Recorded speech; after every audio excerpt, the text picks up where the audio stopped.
First of all, I want to thank Lydia for everything, and I really am not that magic lady she's talking about. But I do want to say that I'm going to start with the beginning. I'm not going to talk a long time. Give me a 5-minute signal, somebody. No, I mean it. I mean it. Okay. No, actually, because, I'll talk to the point where you're all going to say, put a sock in her mouth, Anyway, I want to start with Mr. Rodolfo Soto. And Mr. Soto, I was at a party, a little bigger, smaller than this. I was at a party, a family party. Mr. Soto was an older man that I always knew. He was, his hobby was history. And he was a translator at the federal court. So he really knew his Spanish and his English. And also the ancestors had been actually in the Presidio. So he had a lot of good things to say. Unfortunately, his book he never got it together, and everything got lost, which was a shame. Anyway, he came up to me at the party and he called me Alvita. He said, Alvita, estoy muy triste. ¿Por qué, señor Soto? Porque ya no nos van a acordar, ya nos van a saber que estuvimos aquí. So I'll translate. He said, I'm very sad because they're all going to forget us. What? Who? He said, they're all going to forget us. They're not even going to know we were ever here.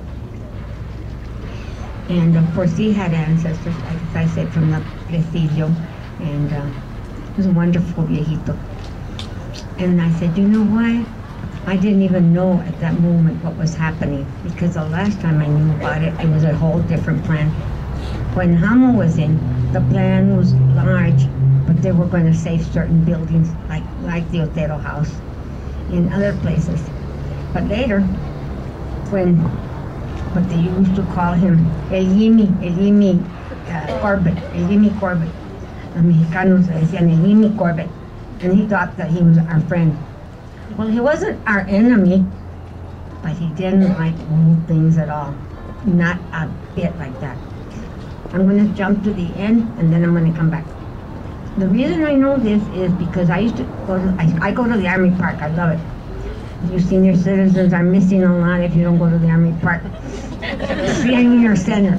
Anyway, he was there one day as a volunteer. Ya como decimos, casi ruquito. So, and I say that because, well, his health wasn't that good. Anyway, I'm there, and I said, how are you, Mr. Corbett? And he says, oh, yes, Alva Torres. I'm still glad I did that. I still know I was right. And I knew what he was talking about knocking down everything. And I said, but there were some important things there. No, just a bunch of drunks and, this and that. And I thought, I'm not against alcohol or alcoholics at all, because I think it's a disease. But the thing is, he was talking that way, and actually, the older people know, he was a horrible alcoholic, because when he went to Washington, he bit somebody's knee. And it came out in the paper. And I'm not saying any gossip. Anyway, I'm going to go through the whole thing. That's the truth. And so he was really, no matter what we did, it wasn't going to work. A lot of things are in the book, so you're going to read them in the book. But I do want to tell you one thing.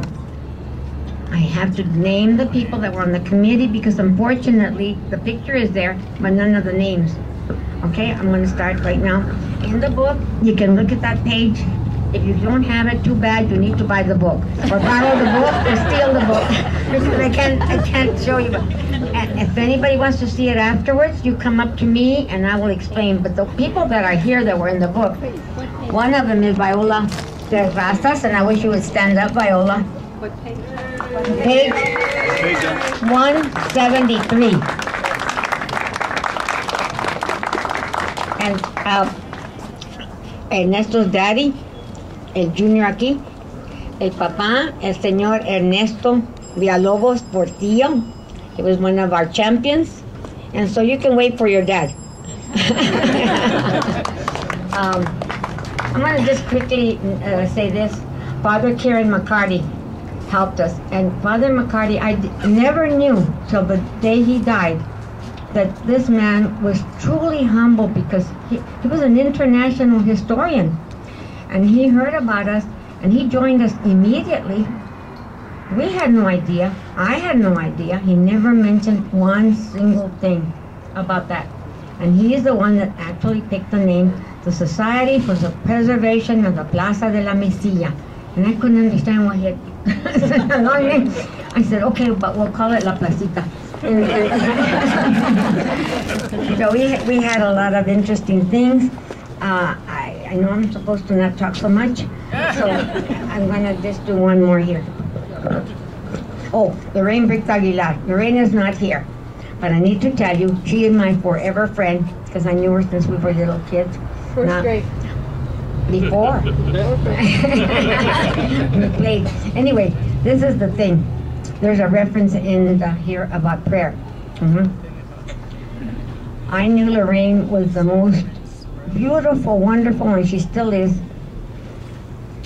a person that has a deep kindness that I think has lived her life, not just said she was Catholic, but lived her Catholic life.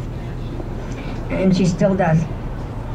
I was the granddaughter of Mexican, well, it wasn't American. So the first Mexican Methodist Church in Tucson. It still stands on 5th and 9th. So this is what happened. As soon as I saw the very beginnings of it, after I went to Mr. Matthews and saw Don Lago, I thought, we need prayers, you know. So I called Lorraine on the phone and I said, Lorraine, would you like to be the head of a prayer committee? And she said, yes. What prayer committee? And I told her, yes, she said, and this is what I asked. I said, look, Lorraine, you ask all your Catholic friends, I'll ask all the Protestants. And then later we asked anybody. I mean, we didn't care. But the only thing is this, I was, I guess, not a racist, what do you call that other thing? Men and women thing. I only invited ladies to pray, because I knew I could count on them. And so at 11 o'clock every morning we would pray, and then we went to church together sometimes and prayed. So that's really why we got it all together, because we prayed to God. We didn't get everything we wanted, but you know, we got enough that I thank God. And I thank all my committee, and I never did anything by myself. Thank you. Run into Alva, and you know, to run into those documents. She's a true historian in her own right.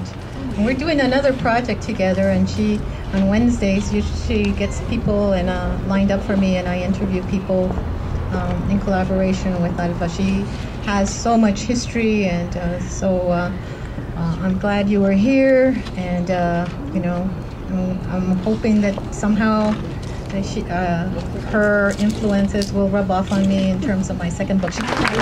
And of course, you all know, and maybe you're here because you read his article in Neto's column last Sunday, but Ernesto Portillo is here, and he wrote a great column, and thank you, Ernesto, for doing that. To keep the genealogy together, you know, Alva Torres is Ernesto Portillo's aunt. So, and in this room, if we had a chart, I think all of us would be related in some way or another. Yeah.